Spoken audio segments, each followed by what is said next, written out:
बेटों के योग्य बेटों को बराबर दे दो, कुछ बचा के रखो, दीन दुखियों को भी दो, कुछ बचा के रखो, अतिथियों की सेवा में लगाओ, और कुछ बचा के रखो, धर्म, मंदिर, धर्मशाला आदि में उपयोग करो।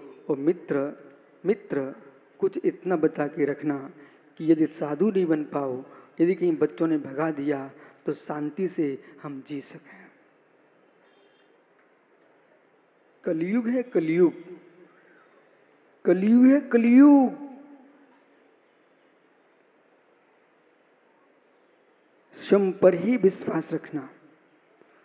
जिसका स्वयं पर विश्वास है वो जगत पर विश्वास रख सकता है, और जिसको स्वयं पर ही विश्वास नहीं है वो जगत पर क्या विश्वास करेगा, और उसका जगत क्या विश्वास करेगा।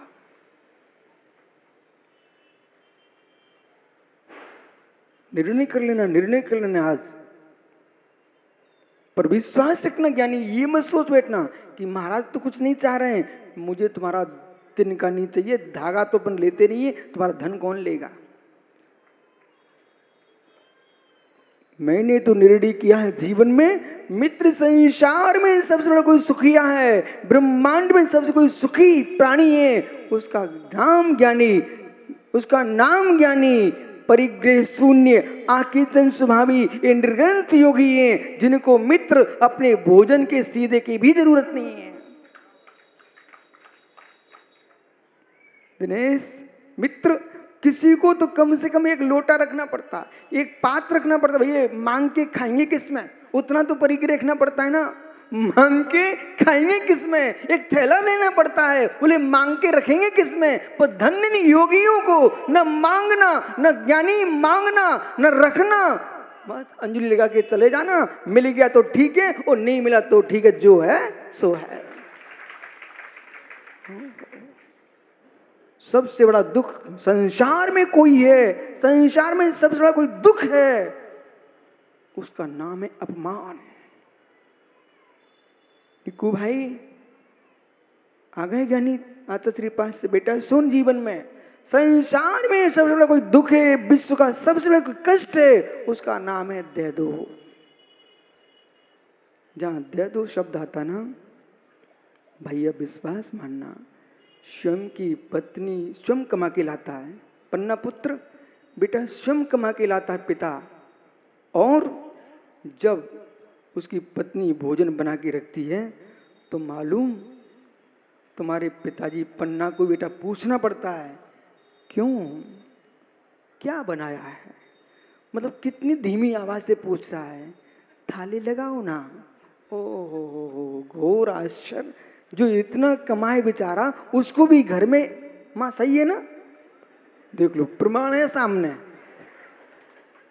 उसको बेचारे को इतना धीरे बोलना पड़ता है। उसे पता है अभी जोर से बोलने का समय नहीं है। बोले क्या बनाया है, थाली लगाओ ना। धन्नो, दोनों हाथों से कमा के लाते हो, एक हाथ से भी शांति से खाने को नहीं मिलता। धन्य उन योगियों को एक हाथ से भी नहीं कमाते हैं, वो दोनों हाथों से खाते हैं। उसका नाम मेरे मित्र भिखारी नहीं होता है, भिक्षु होता है। ये जैन श्रमण है।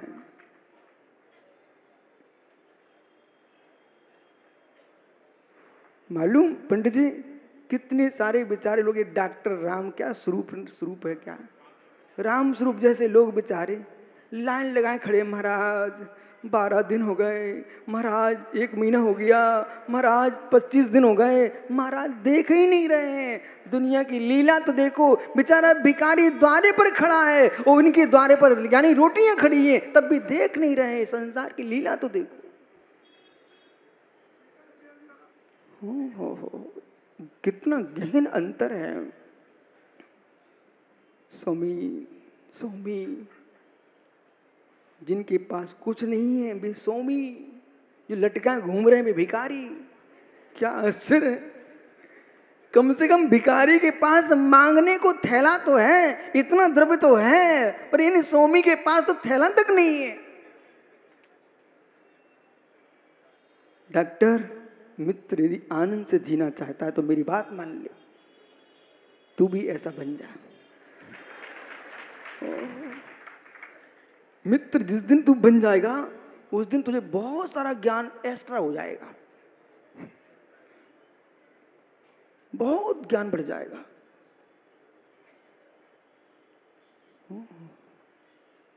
आनंद का जीवन जीना चाहते हो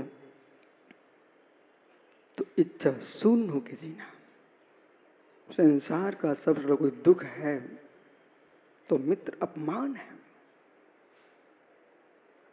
अपमान से बड़ा विश्व में कोई दुख नहीं है। सो अपमान से बड़ा संसार में संजय कोई दुख नहीं है। पर मित्र वो अपमान जो होता है, मंत्री पुत्र बेटा, अपमान का मूल स्रोत होता है, उसका नाम है मांगना। जहां मांगना शब्द जुड़ जाता है वो अपमान हो चुका होता है। ये मेरे से मत मिलना, स्वयं से मिलना। जब जब बालक अपने घर में भी तू आकांक्षा रखेगा उसी दिन छोटा हो जाता है। चाहे पिता से मांगो, चाहे पत्नी से मांगो, चाहे माँ से मांगो, चाहे बाहर के आदमी से मांगना, देने वाले की आंखें ऊपर होती हैं और मांगने वाले की आंखें नीचे रहती हैं। भदौरिया जी, आपने इस लोक में अनुभव किया होगा मित्र, अनुभव किया होगा लोक में इस बात का, अरबपति खरबपति आदमी भी जिसको कोई व्यसन लग जाए, चाहे तम्बाकू खाए, गुटखा खाए, अन्य कोई काम करे, उसको एक दिन ऐसा आता ही है उसे मांगना ही पड़ता है।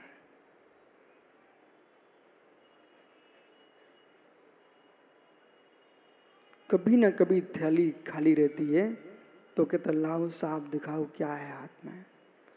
ओ हो, करोड़पति आदमी एक पत्ती के लिए यूं हाथ कर रहा है, दो ना पत्ती, तम्बाकू की पत्ती, गुटके के लिए कर रहा है। बेटा जीवन में, पंडित निहालचंद जी, इस जगत को कह देना, जीवन में सिर ऊंचा करके जीना चाहते हो तो कभी किसी से मांगने के लिए हाथ मत फैलाना।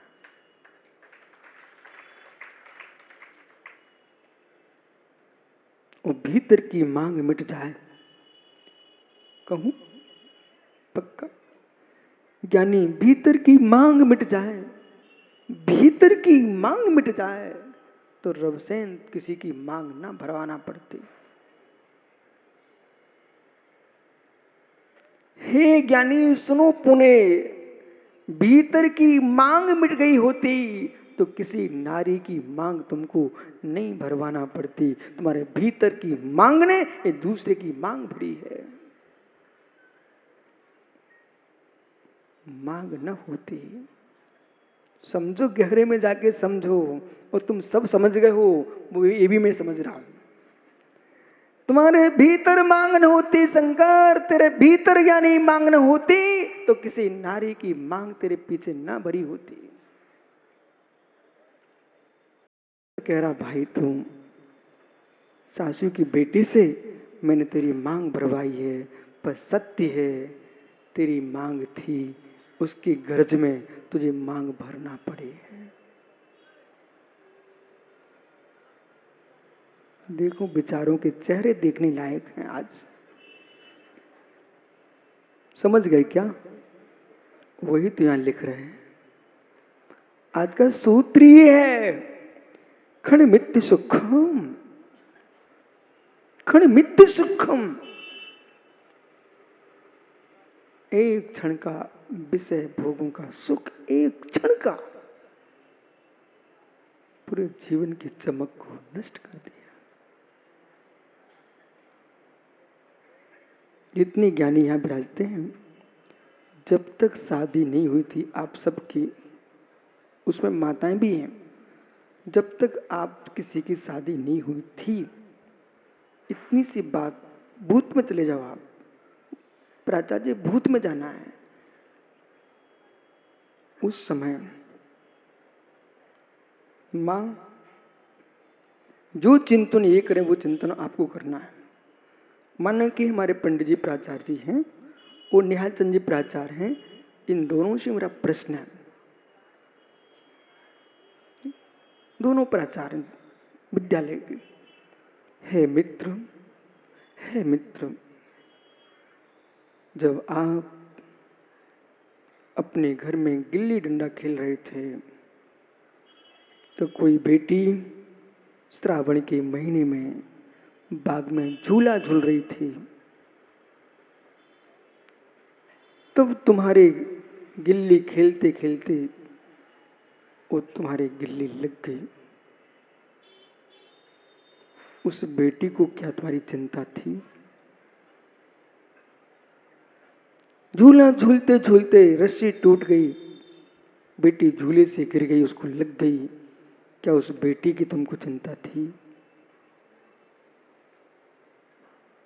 अपरिचित में कोई कष्ट नहीं होता, अपरिचित में कोई कष्ट नहीं होता, पर के अपरिचय में कष्ट नहीं होता है। और मित्र, जिस दिन से तुम्हारा संबंध हुआ है, अब उसका सिर दर्द करे तो सबसे पहले तुम्हारा सिर दर्द होता है। हे मित्र, ये परिचय न होता तो सिर दर्द क्यों होता?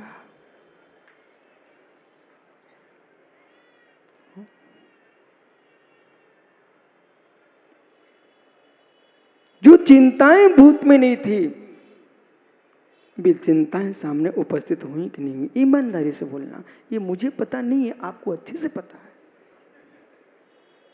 हे मित्र, जो चिंताएं नहीं थी, यदि तुम्हारी जब शादी नहीं हुई थी, किसी का तुम्हारे घर में वियोग भी होता तो मात्र अपने घर के सदस्य के वियोग में तुमको रोना पड़ता। पर जब से शादी हो गई है मित्र, भला बनावटी चेहरा बनाना पड़े, पर वहां पर भी तुमको बैठने जाना पड़ता है।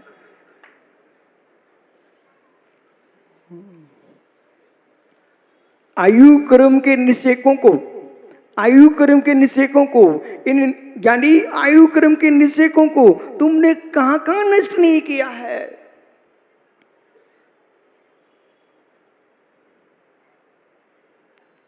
वो कैसे लगाना उसको? हे मित्र,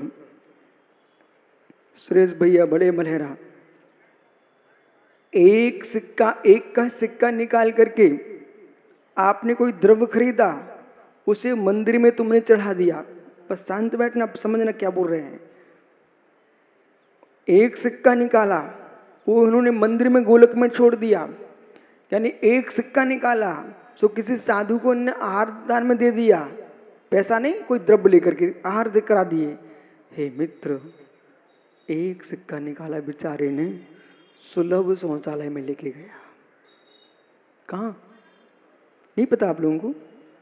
वहां पर भी सुब्र सागर सिक्का लगता है, हैं? वहां पर भी ओहो आज सर, अब वहां तुम क्या सोच रहे हो?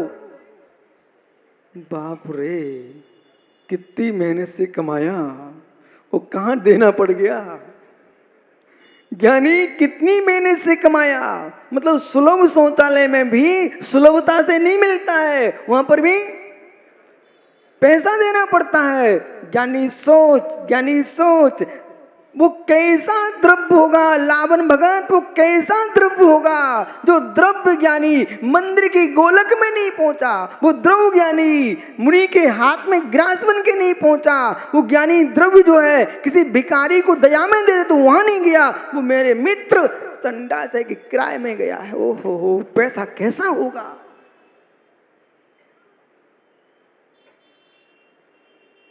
अपने घर में बैठ करके हो गया नहीं शक्कर, अपने घर में बैठ करके निर्णय करना कि मेरे घर का कौन सा पैसा कहाँ है, बिल्कुल तटस्थ भाव से देखना, और फिर देखना कि दिन भर में कौन सा पैसा मेरा कहाँ लगा है। पांड्या जी कहाँ लगा पैसा? वो सुलभ शौचालय में लगा। अब ठहर जाइए, इस सिक्के मिक्के की बात नहीं कर रहा हूं मैं, विषय ये है मित्र, आपको जैसे कि प्राचार्य 82 साल के हो गए, और निहाल चंद जी साहब 71 के हो गए, 78। वाह ज्ञानी, क्या भाग्यवान लोग बैठे हैं। ये लोग पता नहीं हम लोग पहुंचेंगे नहीं पहुंचेंगे वहां तक। फिर भी सुनो ज्ञानी, जैसे एक सिक्का सुलभ शौचालय में गया पंडित साहब, तो ये सारे के सारे युवा हिसाब जोड़ करना शुरू कर दिए। बोले मेरे पैसा कहाँ कहाँ गया। अब मैं पूछ रहा हूं पंडित जी से, निहालचंद जी प्राचार्य जी से और प्राचार्य जी से, हे मित्र, आपके 71 वर्ष में, आपके 82 वर्ष में ये निर्णय करो, मेरे आयु के कितना हिस्सा दर्पण के सामने नष्ट हुआ है, मेरा कितना हिस्सा स्नान गृह में नष्ट हुआ है, मेरा कितना आयु का हिस्सा है मित्र किसी को गाली सुनने में नष्ट किया है और किसी को गाली देने में नष्ट हुआ है। मेरे कितना आयु कर्म का हिस्सा 5 इंद्रिय के भोगों की लिप्तता में नष्ट हुआ है मित्र, वहां लगाना। मेरा कितना हिस्सा संडास में नष्ट हुआ है। क्या कीमती शरीर था, क्या कीमती आयु थी, परमात्मा के नाम पर हम कितना दे पाए हैं।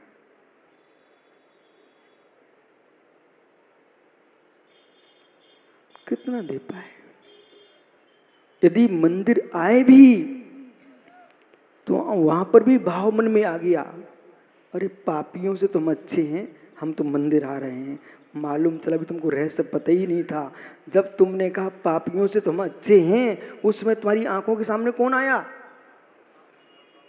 कितना कीमती समय, तुम्हारी आंखों का ज्योति और तत्व के निर्णय का जो समय था, आपके मस्तिष्क में पापियों से अच्छे हम हैं, तो तुम्हारे पहले पापी सामने झलक गए, फिर तुम्हें अच्छे दिखाए, तुम्हारा वो भी समय पापियों के लिए गया।